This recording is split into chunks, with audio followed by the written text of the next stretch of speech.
President Trump orders a stunning military operation to capture Venezuelan President Nicolás Maduro inside his fortress in Caracas, and it works without an American casualty. Remarkable military exercise. Maduro is now in a New York jail where he will be arraigned and put on trial. What comes next for Venezuela? And can the U.S. negotiate a transition of power from the Maduro dictatorship, still run by Maduro's successors in Caracas, to a democracy that is much more favorable to American interests? From the opinion pages of the Wall Street Journal, this is Potomac Watch. That's our subject for today on Potomac Watch, the daily podcast of the Wall Street Journal opinion pages. I'm Paul Gigot, and I am here today with my colleague Mary Anastasia O'Grady, who is our longtime columnist on Latin America's covered Venezuela going back some 30 years now, Mary. Certainly you covered it from the beginning of the Chavista revolution in the early 2000s. Let's listen first to Donald Trump talk about who's going to be running Venezuela now. We're dealing with the people. We're dealing with the people that just got sworn in. And don't ask me who's in charge, because I'll give you an answer and it'll be very controversial. What does that mean? We're in charge. Well, okay, Mary, no hemming and hawing there about who's going to be running it. Trump says we're going to be running it. That's what he also said Saturday. But Marco Rubio on Sunday said, actually, we're not going to be running it. We'll be influencing them. And he said we are going to maintain our oil embargo on Venezuelan exports. And that will be enough to squeeze Maduro's successors, including his immediate successor, Vice President Delcy Rodriguez, who's now in charge, now the new interim president, I guess, to bend her to American will. How do you see things evolving, Mary? Well, I think we should just be very clear about what happened on Saturday, which is that the U.S. went in an incredibly sophisticated mission and took out the top of the regime, which is the dictator. But nothing else has changed.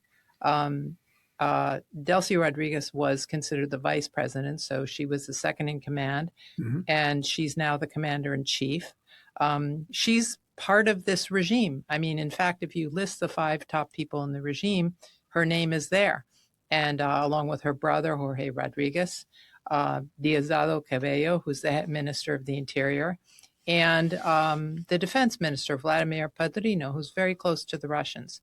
So it's pretty much status quo. The top generals have not moved. The opposition had said that they could expect that if the top of the regime was removed and the top military removed, that colonels and captains and the rank and file would like to see a return to democracy. But those top generals have not been removed. They have not shown any inclination to jump sides. So things are just as they were before without Nicolás Maduro.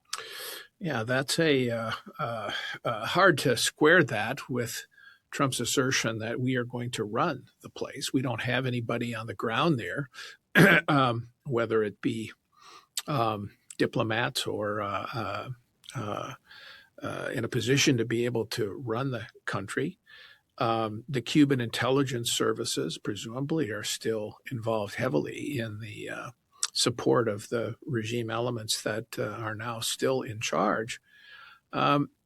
How is I guess, the argument of the administration is that the oil embargo, which will deny revenue to the regime, and then Trump's threats of doing it again, another military action, are what's going to get Rodriguez and company to bend to our will. And yet, and as you say, none of them look like they're going to leave power soon. Delcy Rodriguez gave a very strong statement of opposition to the U.S. on Saturday. Trump threatened her on Sunday. Now on Monday, She has reportedly issued a new, milder statement saying that they want to cooperate with the U.S., but this doesn't look like it's going to be easy.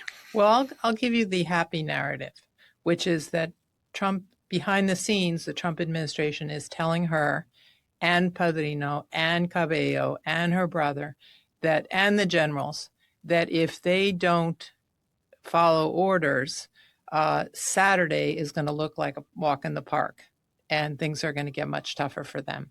Of course, that would involve the Trump administration taking the U.S. further into kinetic activities in Venezuela, I think. But that's the negotiation that's going on. You can either do this the easy way or the hard way. And if you decide to do it the easy way, you get visas. She gets a visa to someplace in the Middle East to live out her days and maybe even take some of the stolen money with her. But there is a path. They're not going to give visas and lots of money to 1,000 people or even 500 or even, the top 300 generals. But they are negotiating different options that would involve these people who have power to get out. And so they could elevate the mid-level officers who are interested in returning the country to democracy. That's the happy talk. I think that's going to take a little bit of time to convince them, or perhaps what Trump referred to on Saturday in the press conference in Mar-a-Lago, which he called a second stage. And that presumably would be more military action. Yeah, he did promise that. He was asked if boots on the ground would be, putting American boots on the ground would be a obstacle for his mind. He said, no, I'd have no problem with that, which certainly does give more credibility to his threat. But Maduro clearly didn't believe him. Yeah. And that's why Trump had to act. And the question is, his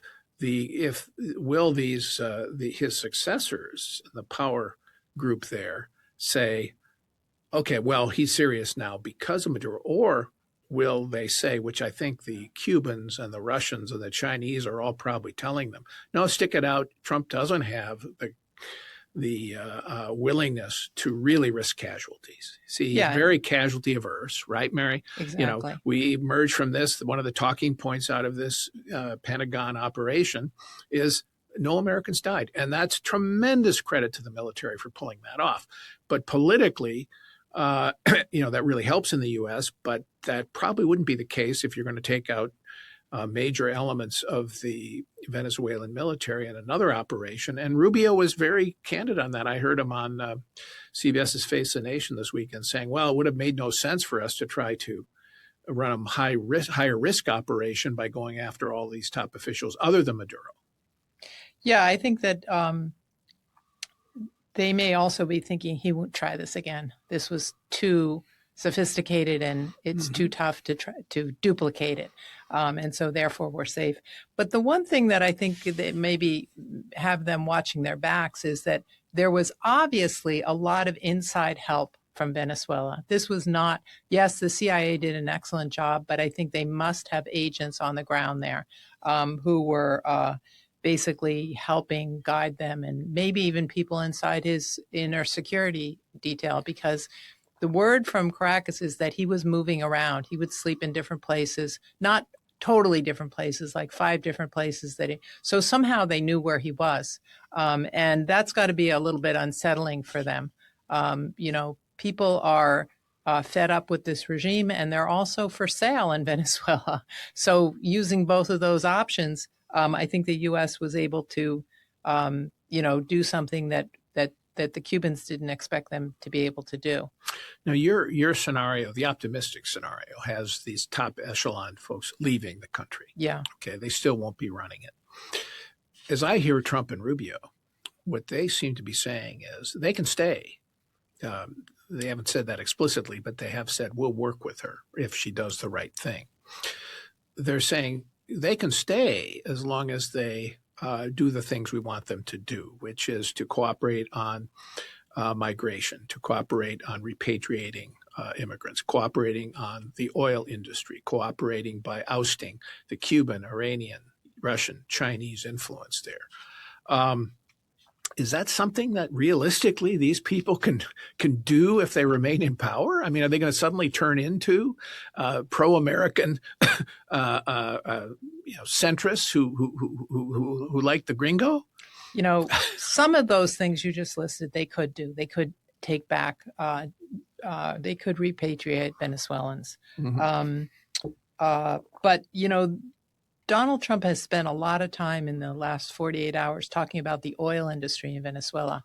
And I've talked to people in the industry, and they say that you cannot have this kind of oil boom that he's describing with these guys in power. And the reason is because the oil companies are not stupid.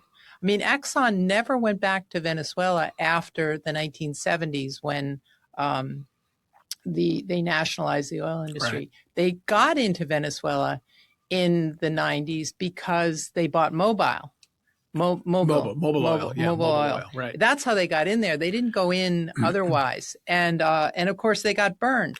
And so, look at Chevron. Chevron has been lobbying Donald Trump and doing all this business with the regime, but it's been pretty limited. They haven't put new investments in there. The Chinese are trying to get their money out. The Chinese are owed a lot of money by Venezuela. So the idea that people are going to suddenly, Delcy Rodriguez says, that our investments are secure, we're going back. And by the way, this is guaranteed for 15 years. Donald Trump's not going to be around. Who else is going to guarantee that? So I don't think that you can create a rule of law and a place with judicial security with these clowns in charge. I mean, it doesn't. Implausible, to put it gently. Exactly. All right, let's listen to Marco Rubio, though, talk about the Venezuelan oil. We don't need Venezuela's oil. We have plenty of oil in the United States. What we're not going to allow is for the oil industry in Venezuela to be controlled by adversaries of the United States. You have to understand, why does China need their oil? Why does Russia need their oil? Why does Iran need their oil? They're not even in this continent. This is the Western Hemisphere. This is where we live. And we're not going to allow the Western Hemisphere to be a base of operation for adversaries, competitors, and rivals of the United States. Mary, that message is, I think, a good one. I think he's right. We don't really need the oil. The global markets are quite well supplied now. The price is under $60 a barrel. And some of the American fracking wells aren't economic under 50. So Trump has to think about that. But denying that oil to our adversaries is more interesting because, particularly in the case of Cuba, it's propping up Cuba's dictatorship. And I think that's partly what the embargo is about, too, denying finances to the financing for Venezuela for other purchases of the oil. I will say, though, that the thing I don't like about Trump focusing on the oil so much is it makes it look like that's why we're doing this. It makes it look like we're mercenaries. It plays into the argument by the global left that this is all about commercialization and essentially the dominance by America of commercial business in Venezuela. I don't think that's what it's all about because we don't need the oil. What it's about fundamentally is trying to get rid of a regional menace who's terrorizing his own people and sending millions of refugees throughout the region to destabilize the region and even the United States and protecting our interests. I think the kindest thing you can say about Trump's comments on oil is that they are unfortunate. I have other words that I won't use right now, but I think Marco Rubio is right that a lot of this has to do with getting these bad actors out of the hemisphere. And I tell you, beyond oil, one of the things that Nicolás Maduro is accused of is providing diplomatic passports for drug runners. Now, that's that's what he's being indicted for in Brooklyn today, but in Manhattan. But beyond that, that particular accusation, the regime has been giving Venezuelan passports to Middle Eastern actors, Syrians, Iranians. They would go to Venezuela. They would fly there. There was a direct flight from Tehran to Caracas. Amazing. And they would be given Venezuelan passports so they could move around the hemisphere with no suspicion. And the Canadians found out about this. I wrote a column about this some years ago. But those are the kinds of bad actors that Venezuela has been courting all of these years. That's the reason why this organized crime unit in Venezuela should be shut down. And it's unfortunate that the president is making this about oil. It's crazy. It makes no sense either economically or in terms of national security. So the transition here to a new regime is, I think you and I would agree, is essential to making this work out in the end for Venezuela in particular, but also for the United States. And that raises the question of what role the opposition to Maduro is going to play. I think I was struck on Saturday to hear Trump be so dismissive of Maria Corina Machado, the opposition leader who won the Nobel Peace Prize recently for her pro-democracy efforts. He basically said she doesn't have the, quote, respect, unquote, or support, enough support in the country to actually govern it. And then he followed that up yesterday on Sunday by saying, she could only win an election if I support her, sounding like she's a congressional candidate in Louisiana. But we do have to make here some kind of a transition to an election. I think to make this work, there has to be some kind of elections. Now, Trump also said we have to provide law and order before you can hold an election, which may be a decent point. And he did say he likes Machado.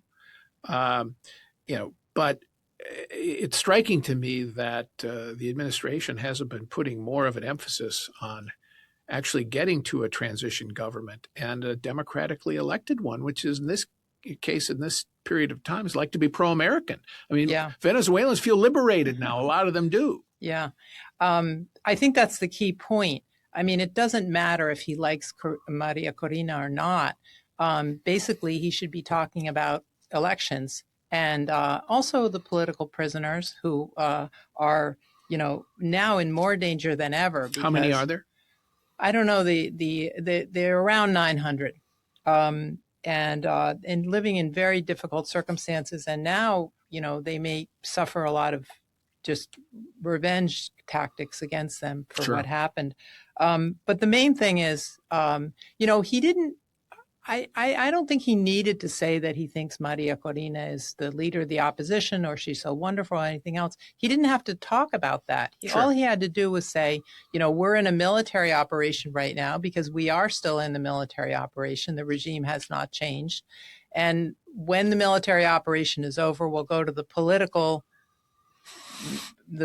phase of this in which there'll be new elections. And as to whether she could win without his support, I mean, maybe he wants to talk to Herschel Walker. I don't know. That's rough. He was the Senate candidate in Georgia who lost. That is the state of Georgia, American state of Georgia. All right. I want to talk about the implications for the region here, particularly Cuba, Mary. And let's listen to Marco Rubio on Saturday talk about Cuba.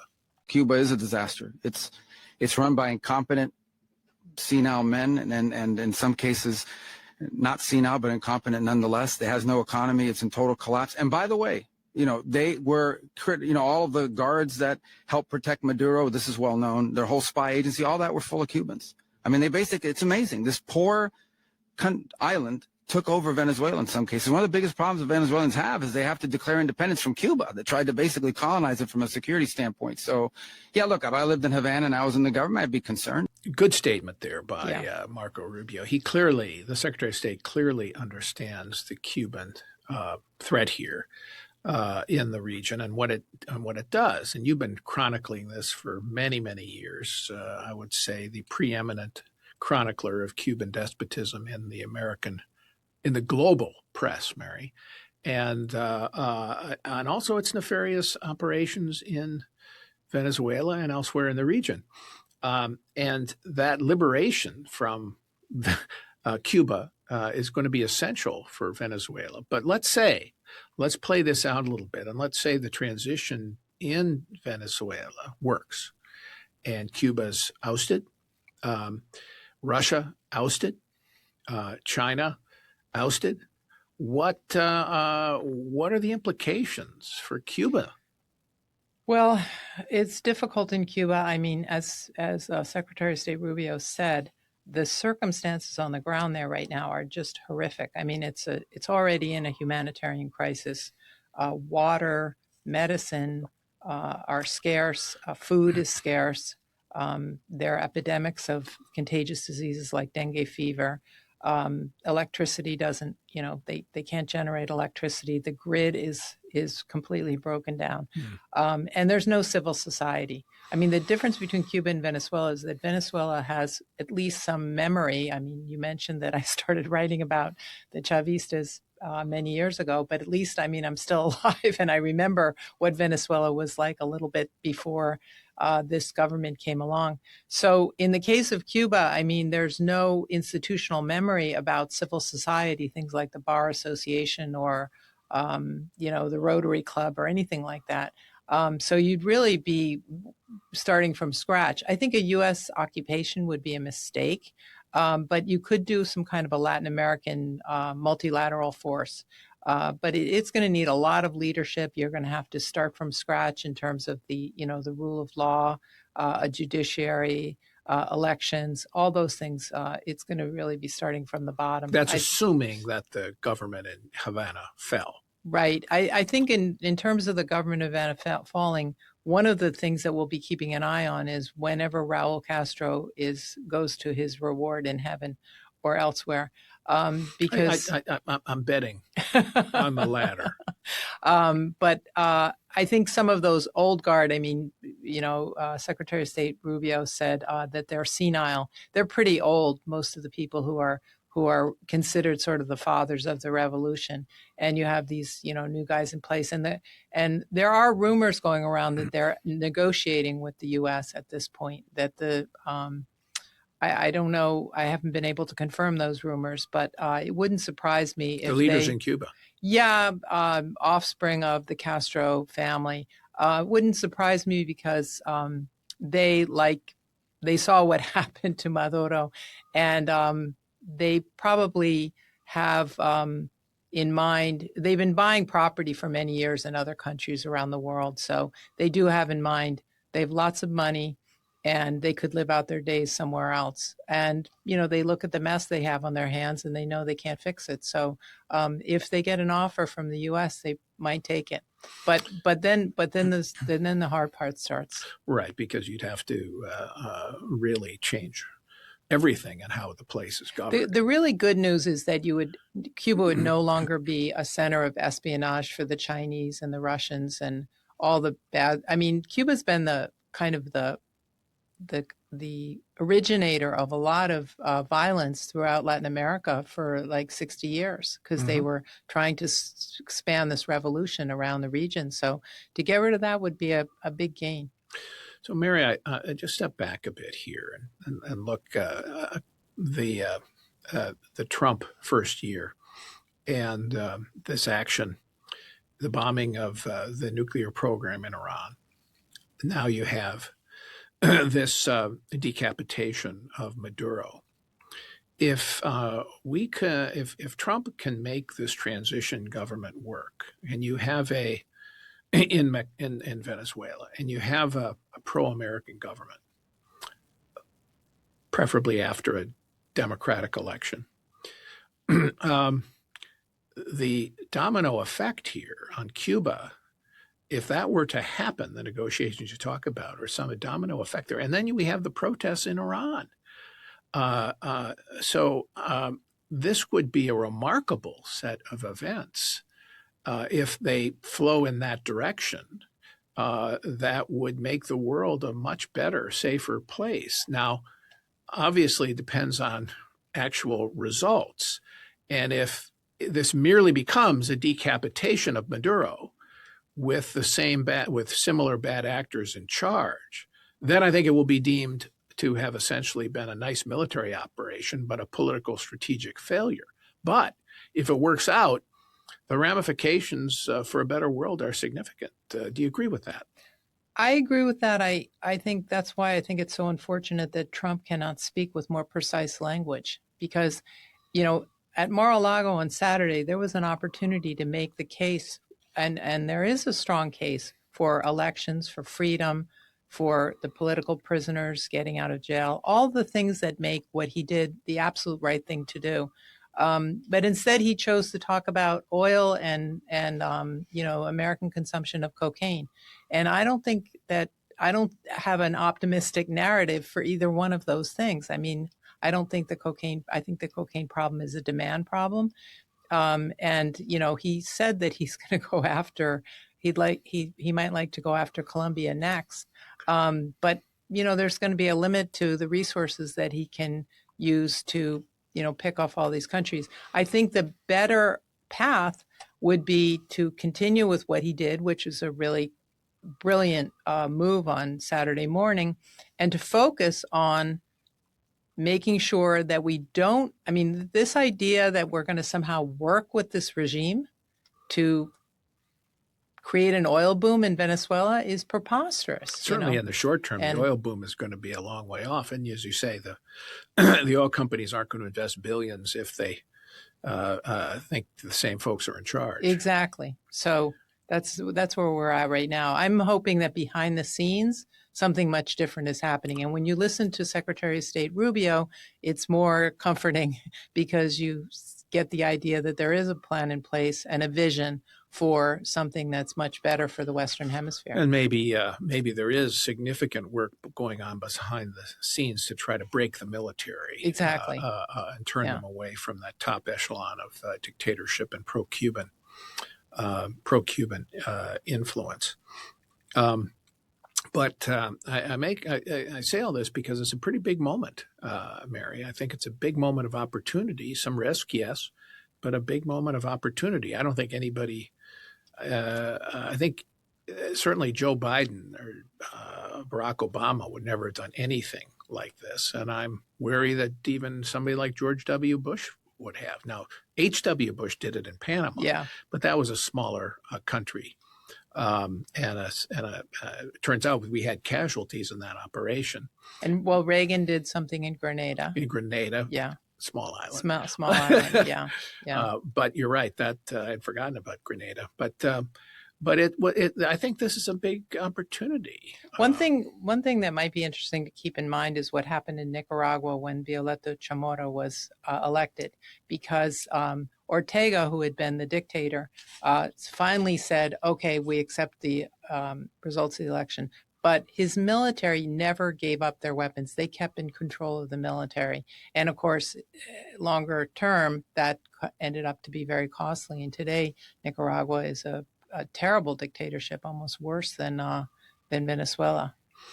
I think one of the reasons that Trump is so reluctant to focuses on oil and drugs is I think he thinks those resonate in America somehow politically, and he's reluctant to use the word democracy and even freedom because he associates that too much, and his political base in the U.S. associates that too much with George W. Bush's Iraq and Afghanistan operations, and he wants to separate those two to keep the mega troops in line as he uses force abroad.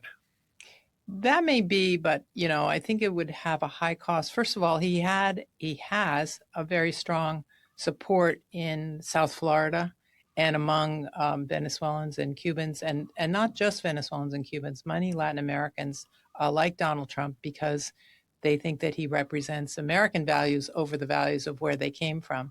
So if he abandons that cause, I think that would be costly for him in domestic politics. And also, I'm afraid that if, as I said, if it's all built on this oil fantasy and the oil doesn't pan out because, basically the regime stays in place, that I think will be considered a failure. I mean, you pluck one guy out of Venezuela, but nothing else happens. I don't see how that's a big success. I could not agree more, Mary. All right. You're going to get the last word here. Thank you all for listening to Potomac Watch. We are here every day with the WSJ Opinion podcast. Thanks for listening.